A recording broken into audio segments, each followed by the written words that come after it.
Ha? Lagi Cold tayo pag lomi. pinapakain ni mama ng lomi. Nananim magluto. Pa? Tamad na. Bakit ba? Ano saan yan? Dating-dati pa. Bawang yan anak ha? Mahirap lang kasi pa ako magluto. Ito? Never mind. Tandaan ko na eh. Tiyatakan ni mama yung itlog. Ito ang kunin mo. Hindi maanghang. Kaya nga naman linigas. Ito. Serving spoon. Hindi, nakano ko.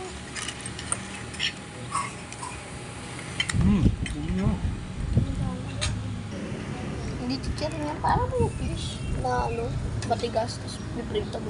Dapat tinalo ko naman. Kasi lalamon siya.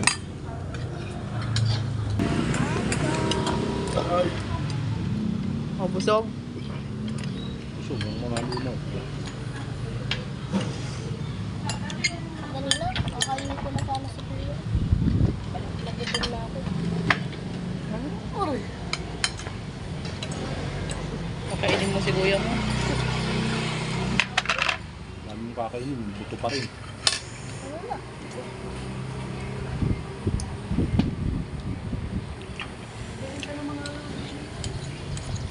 Ano nga ba ito? Pass mo. Rice, hindi ako pass.